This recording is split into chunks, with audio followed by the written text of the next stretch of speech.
Hello guys नतुन एटा ट्रेभेलिंग video লৈ আপোনালোকক স্বাগতম জনাইছো। আজি মই বৰ্তমান উপস্থিত আছো এতিয়া গুজৰাট সুৰতত।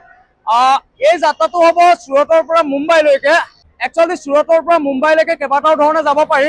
এক নম্বৰতে বাছেৰে যাব পাৰি, ট্ৰেইনেৰে যাব পাৰি আৰু ফ্লাইটেৰে যাব পাৰি। যেহেতু 300 কিলোমিটাৰ হে সেইকাৰণে মই একচুয়ালি বাছেৰে যাত্ৰাটো কৰিম বুলি ভাবিছিলো। যদি চাবলৈ যায় তেতিয়াহ'লে বাছখনৰ হৈছে ভিউটো এইটো। সম্পূৰ্ণ বাছখন আপোনালোকক মই সাইডে দিয়া দেখাইছো। বাছখন হৈছে এনেকুৱা ধৰণৰ। ইয়াৰ মই ভিতৰৰ ইন্টেৰিয়ৰ ভিউ আপোনালোকক দেখুৱাম কেনেকুৱা ধৰণৰ হয়, কেনেকুৱা সা সুবিধা হয়, কি একচুয়ালি বাছেৰে গ'লে ভাল হ'ব নে নহ'ব, আপোনালোকো যদি যাবৰ কাৰণে কেনেকুৱা ধৰণৰ হয় আপোনালোকক বাছখনৰ ইন্টেৰিয়ৰটো দেখাব গৈছো। বাকি কি সা সুবিধা আছে আপোনালোকক দেখুৱাম। বাছখনৰ ভিতৰৰ ইন্টেৰিয়ৰ যদি আপোনালোকক দেখাবলৈ যাওঁ কেনেকুৱা ধৰণৰ হয়, এখন সম্পূৰ্ণ স্লিপাৰ বাছ হয়। এইটো হৈছে ফ্ৰণ্ট চাইডটো। মই যদি আপোনালোকক দেখাবলৈ যাওঁ তেতিয়াহ'লে এইটো হৈছে বেক চাইডটো। মই মাজতে আছোঁ। মোৰ নাম্বাৰ হৈছে 9 আৰু 10।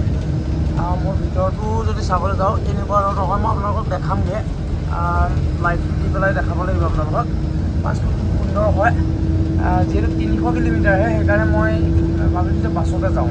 আপোনালোকক যদি আমাৰ কেবিনটো দেখাওঁ তেতিয়াহ'লে এনেকুৱা ধৰণৰ হয় কেবিনটো। এইফালে ডোৰ হয় এখন। এইফালে যদি মই দেখাবলৈ যাওঁ তেতিয়াহ'লে এনেকুৱা ধৰণৰ চিট হয়। আৰু এইখন হৈছে ডোৰ। এইখন ডোৰখন যদি আপোনালোকে চাবলৈ যায় তেতিয়াহ'লে এনেকৈ মাৰিব পাৰি, এনেকৈ খুলি দিব পাৰি। এতিয়া বৰ্তমান খুলি থোৱা আছে আৰু খুব সুন্দৰ হয়, বেয়া নহয়। বাছখন লাক্সাৰিয়াছ বাছ হয়। বৰ্তমান আমি নৱচাৰী পাইছোহি। নৱচাৰী একচুৱেলি গুজৰাটতে হয়।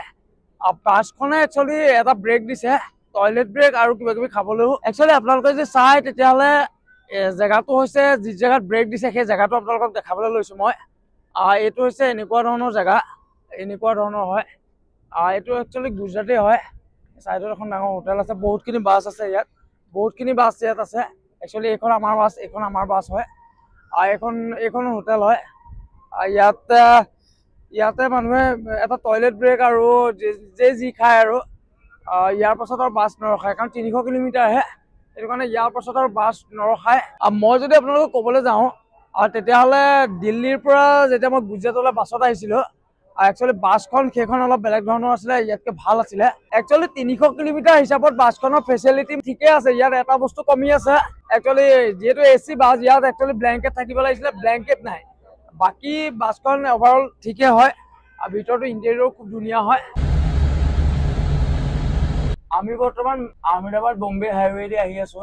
সুৰতৰ পৰা যিহেতু 300 কিলোমিটাৰ, হাইৱেটো যথেষ্ট ভাল হয়। এইটো হৈছে বম্বে আহমেদাবাদ হাইৱে। গুজৰাটৰ পৰা যদি মুম্বাইলৈ অহা হয় তেতিয়াহ'লে বম্বে আহমেদাবাদ এই হাইৱেদি অহা হয়। এটা ভাল ৰাস্তা। গুজৰাট সুৰতৰ পৰা বম্বেলৈ আমি যদি চাওঁ তেতিয়াহ'লে প্ৰায় 300 কিলোমিটাৰ। এই 300 কিলোমিটাৰত আমি ব্যৱহাৰ কৰিছোঁ মুম্বাই আহমেদাবাদ হাইৱে। আমি বৰ্তমান আপোনালোকে জানেই যে আমি বাছেৰে আহি আছোঁ।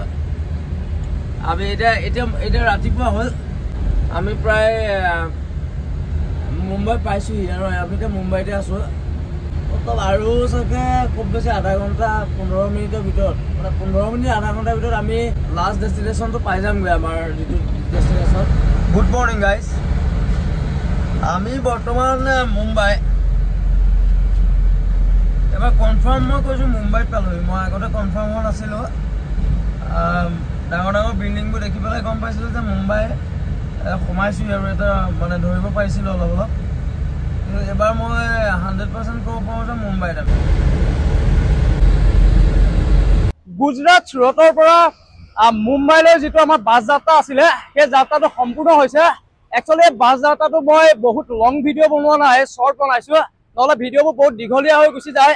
ফাইনেলি গাইজ এই ভিডিঅ'টো ইয়াতে সমাপ্ত কৰিছোঁ। যদি আপোনালোকে ইউটিউবৰ পৰা চাই আছে তেতিয়াহ'লে লাইক কৰিব, ছাবস্ক্ৰাইব কৰিব। যদি আপোনালোকে ফেচবুকৰ পৰা চাই আছে তেতিয়াহ'লে ফ'ল' কৰিবলৈ নাপাহৰিব। ধন্যবাদ।